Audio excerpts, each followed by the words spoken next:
Gauri spice হোটেলের আজকের পর্বে শুরুতেই আপনারা দেখতে পাবেন মহেশ্বরী দেবী ভাস্করকে বলে, তুই আমাদের সবাইকে মারতে চেয়েছিস? তখন ভাস্কর বলে, আমি তোমাদের কাউকে মারতে চাইনি, আমি শুধুমাত্র ওই গৌরীকে মারতে চেয়েছিলাম। কথাটা শোনার পর মহেশ্বরী দেবীর পায়ের তলার থেকে মাটিটাই যেন সরে গেছে। মহেশ্বরী দেবী বলেন, তুই গৌরীকে মারতে চেয়েছিলিস, কিন্তু কেন? এইদিকে পিয়া এটাই ভাবতে লাগে যে কিছু তো করতেই পারিনি, আর এখন সত্যি কথা বলতে এসছে, আর মারতেই তো পারিনি গৌরীকে। এইদিকে ভাস্কর বলে, হ্যাঁ, আমি গৌরীকেই মারতে চেয়েছিলাম। মহেশ্বরী দেবী বলেন, তুই গৌরীকে কেন মারতে চেয়েছিলিস, কি হলো, উত্তর দে।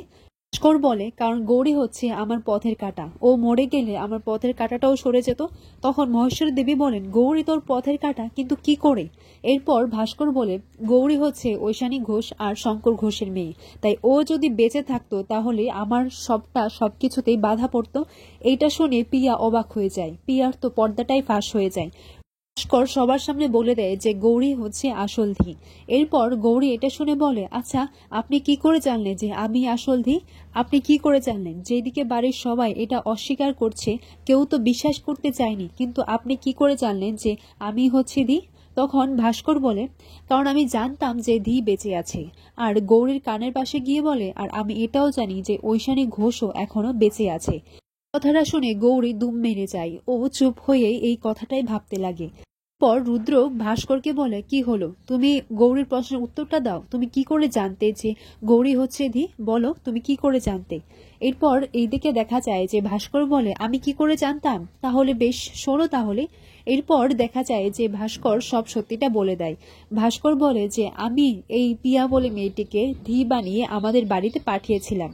তখন এই কথাটা শুনে পিয়া বলে, শেষমেশ এটা বলেই দিল, এটা তো আজব লোক। এরপর পিয়া বলে যে না, এখানে তাড়াতাড়ি করে এখান থেকে ভাগাতে হবে, নইলে সবটা ফাঁস করে দেবে। এরপর পিয়া বলে, আচ্ছা ভাস্কর কাকা, তুমি এসব কি বলছো? আমার কাছে কি প্রমাণ আছে যে গৌরী হচ্ছে আসল ধী, নাকি তোমারও মনে হলো? আচ্ছা পুলিশ ইন্সপেক্টর, আপনি জানতে চাইছিলেন তো যে ইনি এই বাড়ির লোক কিনা? হ্যাঁ, এই ভাস্কর এই বাড়ির লোক, এখন আপনি এনাকে নিয়ে যান এখান থেকে। তখন গৌরী বলে, দাঁড়ান অফিসার, 1 মিনিট দাঁড়ান, তার সাথে আমার কিছু কথা আছে। উনি যে অপরাধী সেটা তো গিয়ে কোর্টে প্রমাণ হবে, কিন্তু তার আগে আমি এটা জানতে চাই যে উনি আমাকে মারার চেষ্টাটা কেন করেছিলেন, আর উনি এটা কি করে জানেন যে আমি ধী? উনি নিজের মৃত্যুর খবরটা কেন সবাইকে মিথ্যে কথা বললেন? উনি কেন এই নাটকটা করে গেলেন? মনে মনে এটাই বলতে লাগে যে এরা তো দেখছি আমাকে আজীবনের জন্য সংশোধনাগারে ভরে দেবে। এবার কিছু একটা করে ম্যানেজ করতেই হবে, সত্যিটা তো বলা যাবে না। এইদিকে পিয়াও ইশারা করে যে কিছু না বলতে। তখনই গৌরী দেখে নেয়, গৌরী দেখে বলে, কি রে পিয়া, তুই এনাকে কি ইশারা করছিস? তখন পিয়া বলে, আমি কেন কিছু ইশারা করতে যাব? গৌরী বলে, কেন? উনি তোর বিষয়ে এমন কি জানেন যে তুই ওনাকে বলতে না বলছিস? আর সবাই জানলে কি ক্ষতি হয়ে যাবে? বলে, গৌরী যেটা বলছে সেটার উত্তর দাও। আর তুমি কেনই বা নিজের মৃত্যুর খবরটা রটালে, আর গৌরীকে কেন মারতে চেয়েছিলে?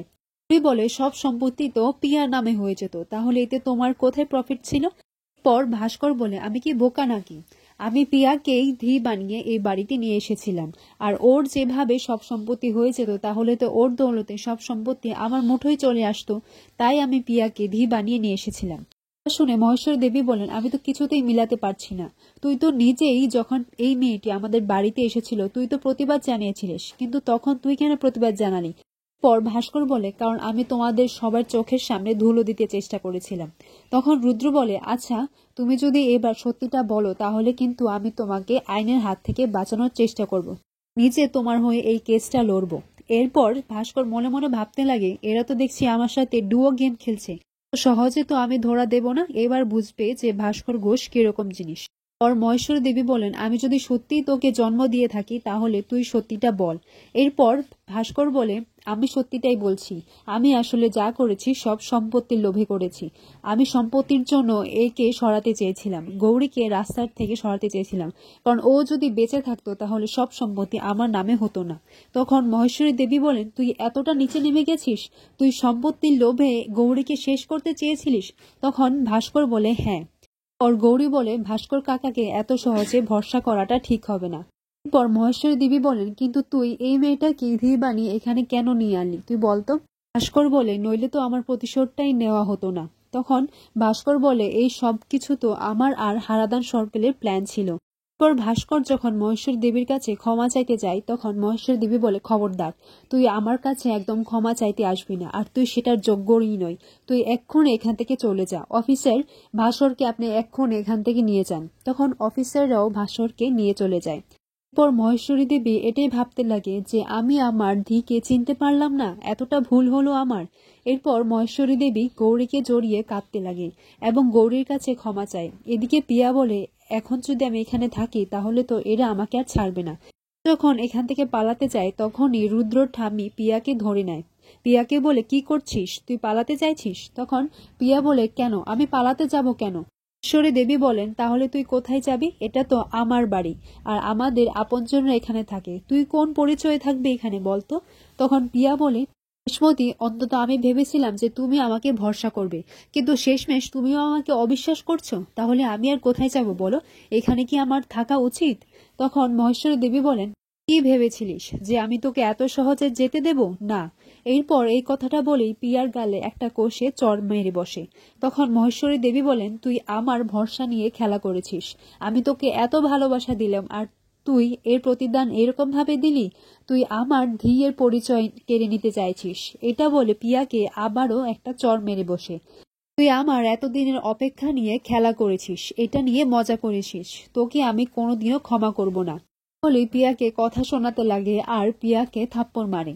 পরে পিয়া চলে যায় ঠাম্মির কাছে। ঠাম্মিকে গিয়ে বলে, আচ্ছা ঠাম্মি, তুমি তো আমাকে খুব ভালোবাসো, বলো তুমি আমাকে বাঁচাও প্লিজ। এরপর ঠাম্মি বলে, হ্যাঁ, আমি তোকে খুব ভালোবাসি। এই কথাটা বলে ঠাম্মি পিয়াকে এক কষে চড় মেরে বসে। তখন ঠাম্মি বলে, তুই আমাকে বোকা বানিয়েছিস, আমার ভরসা নিয়ে খেলা করেছিস, তোর জন্য আমি আমার দাদু ভাইকে ভুল বুঝেছি, তোর জন্য আমি ধিকে কত কথা শুনিয়েছি, ওকে আমি চিনতে ভুল করেছি। ওর পিয়া ভাবতে লাগে যে এরা আর কেউ আমাকে ভরসা করবে না, কেউ আমাকে আর বাঁচাতে পারবে না, কিন্তু মাধব কাকাই আমাকে একমাত্র বাঁচাতে পারবে। এরপর পিয়া মাধব কাকার সামনে গিয়ে কান্নাকাটি করে ও নাটক করতে লাগে। মাধব কাকাকে বলে, তুমি তো আমাকে ছোটবেলা থেকে বড় করেছো বলো, আর ছোটবেলাও তো তুমি আমাকে কত ক্ষমা করে দিয়েছো, এবারও প্লিজ আমাকে বাঁচিয়ে নাও। এরপর মাধব কাকা বলে, না রে, আমি অন্যায়ের কখনো পাশে থাকি না, তুই অন্যায় করেছিস, তাই আমি তোর পাশে থাকতে পারবো না। তুই আশ্রমের দলিলটা বেচার জন্য তুই আমাদের সাথে বিশ্বাসঘাতকতা করেছিস, আমি তোকে এর জন্য কখনোই ক্ষমা করব না।